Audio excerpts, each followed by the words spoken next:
नमस्कार, मैं हूं कुमार गजेंद्र। जनपद ऑन द स्पॉट में आपका स्वागत है। दिल्ली के अंदर विज्ञापन को लेकर जिस तरीके का घोटाला किया गया था, उसमें एक बड़ी खबर ये आ रही है कि इसमें बड़ा एक्शन हुआ है। दिल्ली में विज्ञापन घोटाले में बड़ा एक्शन हुआ है। इस एक्शन के चलते दिल्ली सरकार के अंदर 5 अधिकारियों को सस्पेंड कर दिया गया है और 2 जो दानिश अधिकारी थे, दानिश कैडर के अधिकारी थे, उनके खिलाफ जांच के लिए गृह मंत्रालय को लेटर लिखा गया है। यानी कि उनके खिलाफ जो जांच करने का जो राइट है वो गृह मंत्रालय को है। और दिल्ली सरकार, दिल्ली के अंदर उपराज्यपाल वी के सक्सेना ने गृह मंत्रालय को, जो कि कहा जाए कि सतर्कता विभाग के उस पर संज्ञान लेते हुए, जांच पर संज्ञान लेते हुए एलजी वी के सक्सेना ने गृह मंत्रालय को इन 2 दानिश अधिकारियों के खिलाफ जांच करने के आदेश दिए हैं और इन पे जांच करने के नहीं, कार्रवाई करने के आदेश दिए हैं और इन पर कार्रवाई अब हो जाएगी। इनमें से एक अधिकारी दिल्ली सरकार के अंदर अभी काम कर रहा है, जबकि दूसरा अधिकारी अंडमान और निकोबार द्वीप समूह के अंदर तैनात है। इन दोनों के खिलाफ जल्दी ही कार्रवाई होगी। दानिश कैडर के दोनों अधिकारियों पर कार्रवाई की सिफारिश गृह मंत्रालय को भेजी गई है। इसके अलावा सरकारी विज्ञापनों की आड़ में अपना चेहरा चमकाने वाले केजरीवाल की पार्टी यानी आम आदमी पार्टी से 97 करोड़ रुपए की वसूली के भी आदेश दिए गए हैं, जो कि निरर्थक खर्च की वसूली की जाएगी। इसके प्रस्ताव भेजा गया है इसके लिए कि इनसे 97 करोड़ रुपया जो विज्ञापनों पर निरर्थक खर्च हुआ था, जो जो दिल्ली सरकार के क्राइटेरिया में नहीं आते थे, उन पर भी विज्ञापन दे दिया गया और दिल्ली सरकार के खजाने से वो पैसा विड्रॉ कर लिया गया। उसकी वसूली के लिए भी आदेश जारी किए गए। दरअसल 29 मार्च 2017 को दिल्ली प्रदेश कांग्रेस अध्यक्ष अजय माकन ने दिल्ली के तत्कालीन एलजी से शिकायत की थी, कि लिखित में शिकायत की थी, और उन्होंने बताया था कि किस तरह से दिल्ली सरकार के खजाने को विज्ञापनों के नाम पर करोड़ों रुपए का चूना लगाया जा रहा है। माकन ने आरोप लगाया था कि सरकारी प्रचार की आड़ में कथित तौर पर राजनीतिक विज्ञापन दिए जा रहे हैं और ये विज्ञापन दिल्ली और दिल्ली से बाहर प्रकाशित कराए जा रहे हैं और या प्रचारित किए जा रहे हैं। तो ये सारी चीजें, लेकिन इसका जो खर्चा है वो दिल्ली सरकार के खजाने से विड्रॉ किया जा रहा है। इसके बाद इस पूरे मामले की जांच सरकारी विज्ञापनों पर सामग्री विनियमन समिति सीसीआरजीए को सौंप दी गई थी। इस सीसीआरजीए ने जब इसकी जांच की, इसमें जो रिपोर्ट दी, उस समिति की रिपोर्ट में इस शिकायत को सही करार दिया गया और विभिन्न अवसरों पर दिल्ली के बाहर प्रकाशित विज्ञापनों को फर्जी करार देते हुए कहा गया कि ये इसका जो पैसा है वो दिल्ली सरकार के खजाने से गया है। ये बात समिति ने मानी। आपके नाम वाले विज्ञापनों और अन्य राज्यों के मुद्दों पर दिल्ली के मुख्यमंत्री के विचारों वाले विज्ञापनों पर भी दिल्ली के खजाने से खर्च की बात कही गई थी, यानी कि जो खर्चा था वो दिल्ली के खजाने से किया गया। समिति ने इसके अलावा 97 करोड़ रुपए की अदायगी यानी गलत पेमेंट किए जाने की बात भी अपनी रिपोर्ट में कही है। इसके बाद उपराज्यपाल की ओर से इस रिपोर्ट के आधार पर 30 मार्च 2017 को आम आदमी पार्टी को नोटिस जारी किया गया था। यानी कि जब समिति ने ये रिपोर्ट दे दी तो उपराज्यपाल ने दिल्ली सरकार को, आम आदमी पार्टी को इस बात के लिए नोटिस दिया था। लेकिन दिल्ली सरकार और आम आदमी पार्टी ने इस नोटिस का जवाब देने के बजाय सीधे आम आदमी पार्टी इस नोटिस को लेकर हाई कोर्ट में पहुंच गई।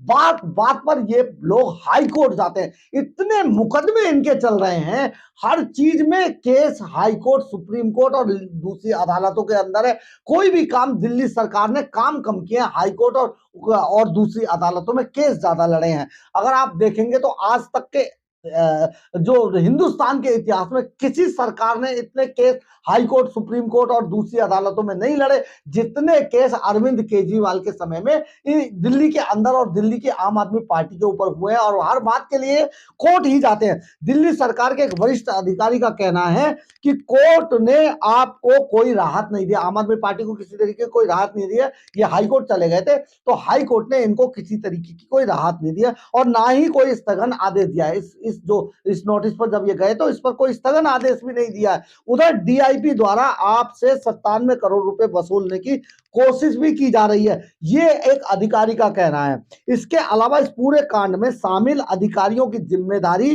तय करते हुए 5 अधिकारियों को, जो पहले ही सस्पेंड किए जा चुके हैं, उनको सस्पेंड कर दिया गया है। सतर्कता निदेशालय ने उपराज्यपाल की मंजूरी मिलने के बाद गृह मंत्रालय को पत्र लिखकर उस वक्त डीआईपी में कार्यरत दानिश अधिकारी शमीम अख्तर, जो अभी दिल्ली सरकार के शहरी विकास मंत्रालय के अंदर है, और मनोज कुमार द्विवेदी, जो अंडमान निकोबार द्वीप समूह में तैनात हैं, इन दोनों ही अधिकारियों के खिलाफ कार्रवाई करने के आदेश दिए हैं। गृह मंत्रालय को इसकी पूरी एक सिफारिश भेजी गई है कि किस तरीके से इनके खिलाफ कार्रवाई की जाए, और जो पैसा, जो रकम इन्होंने इनके आदेशों से गलत तरीके से निष्कासित की गई थी, उस रकम की भी भरपाई इनसे की जाए। तो ये सारी चीजें एक बार फिर से उजागर करती है कि अरविंद केजरीवाल को अपना चेहरा चमकाने का कितना मोह था, और उन्होंने दिल्ली सरकार का करोड़ों रुपया अपना चेहरा चमकाने के लिए इस्तेमाल किया। यानी कि दिल्ली के टैक्स पेयर का जो पैसा था उसको अरविंद केजरीवाल ने गलत तरीके से इस्तेमाल किया अपना चेहरा चमकाने, अपनी पार्टी का चेहरा चमकाने के लिए। और बड़े बड़े होर्डिंग्स, बिना बात के भी होर्डिंग्स लगाए जाते थे दिल्ली की सड़कों पर। एक आंधी आई हुई थी दिल्ली के अंदर कि हर बात पे अरविंद केजरीवाल अपने विज्ञापन किया करते थे।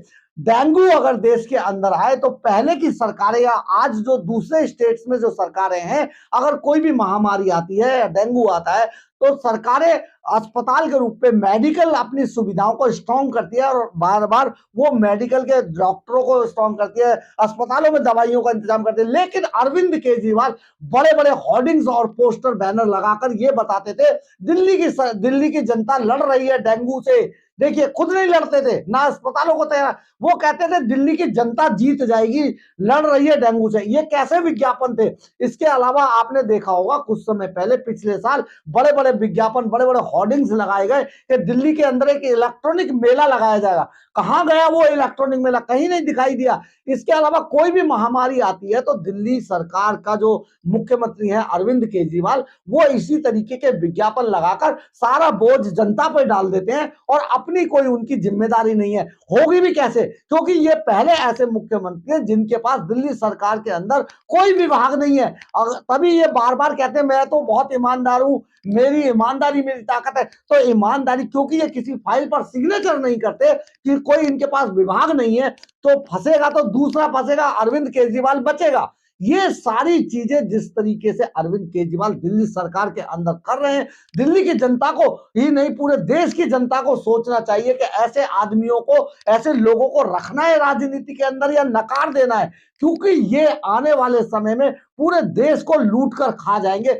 जो आदमी हिंदुस्तान के बड़े बड़े सभी नेताओं पर आरोप लगाया करते थे, जो अरविंद केजरीवाल शीला दीक्षित के खिलाफ बड़ी बड़ी फाइलें लेकर घूमा करते थे, प्रेस क्लब में कॉन्फ्रेंस किया करते थे, वो बताया करते थे कि शीला दीक्षित को कैसे ही 2 दिन में जेल डाल देंगे। लेकिन पूरी जिंदगी शीला दीक्षित के ऊपर एक एफआईआर तक दर्ज नहीं कर पाए अरविंद केजरीवाल। कहां गई वो सारी जांच रिपोर्ट, कहां गई वो फाइलें? तो आज भी यही अरविंद केजरीवाल हर स्टेट में जाकर सिर्फ मुफ्त की रेवड़ियों की बात करते हैं, फ्री बिजली पानी फ्री की बात करते हैं। इनके पास इसके अलावा कोई एजेंडा नहीं है सरकार के अंदर या विकास के नाम पर कि किस तरीके से देश को विकसित किया जाए, किस तरीके से इंफ्रास्ट्रक्चर तैयार किया जाए। आज दिल्ली का बहुत बुरा हाल हो चुका है इंफ्रास्ट्रक्चर के नाम पे। सड़कों पर 2-2 घंटों का लंबा जाम है, कोई देखने वाला नहीं है, सब नदारद हैं, कोई किसी तरीके की कोई दिल्ली के अंदर प्लानिंग नहीं है। अगर आप रात को चलेंगे तो पूरी दिल्ली, अगर सिर्फ लुटियंस जोन को छोड़ दिया जाए, पूरी दिल्ली अंधेरे के अंदर है। ये वही दिल्ली है, ये वही लोग हैं जो कभी दिल्ली के अंदर डार्क स्पॉट ढूंढा करते थे, पूछा करते थे कितने डार्क स्पॉट है, सरकार बताए। आज उनकी पूरी दिल्ली डार्क हो रखी है, लेकिन किसी को कोई परवाह नहीं है। कहां गए वो मार्शल, जो मोहल्ला मार्शल बनाए गए थे, जो बसों में मार्शल लगाए गए थे, जो फूल दिया करते थे वॉलेंटियर्स, 25,000 वॉलेंटियर्स को बाहर निकाल के खड़ा कर दिया गया। बहुत बुरी स्थिति है। सरकारों में सीबीआई और ईडी की रेड हो रही है, ये सारी सतर्कता विभाग रेड करता है। तो अस्पतालों में फर्जी दवाइयां हैं, जो एक्सपायरी डेट की दवाइयां बांटी जा रही हैं, जिनका जो अपने तय मानकों से नीचे की दवाइयां दी जा रही है। किस तरीके का माहौल दिल्ली के अंदर है, ये पूरे देश की जनता को एक बार सोचना होगा कि आपको केवल मफलर मैन और ऐसे दयनीय चेहरे पर नहीं जाना है। फ्लोटर्स और रेनॉल्ड पेन लगाने वाले, नीली शर्ट पहनकर बाहर निकालकर अपने पापा की शर्ट और पैंट पहनकर घूमने वाले अरविंद केजरीवाल के चेहरे पर नहीं जाना है। उसकी उनकी जो पीछे की जो साजिश है उस पर जाना है, जिसके अंदर दिल्ली आज फंस चुकी है। दिल्ली के अंदर बीते 10 सालों के 9 सालों के अंदर कोई कंस्ट्रक्शन, कोई सड़क, कोई फ्लाईओवर, किसी तरीके का कोई कंस्ट्रक्शन नहीं हुआ। जितने भी प्रोजेक्ट पूरे हुए हैं वो सब शीला दीक्षित के समय के प्रोजेक्ट थे, जिन्हें अब पूरा किया जा रहा है। और उन पर जाकर देखा जाए तो अरविंद केजरीवाल अपना झंडा लगा देते कि देखिए मैंने बनाया। ये बहुत दुर्भाग्यपूर्ण है। दिल्ली की जनता को इस पर सोचना होगा। अगर आपको मेरी खबर अच्छी लगी हो तो आप इसे लाइक, सब्सक्राइब और शेयर जरूर कीजिएगा। कमेंट्स बॉक्स में अपनी राय जरूर लिखिएगा, इससे हमें ऊर्जा मिलती है। जय हिंद, जय भारत।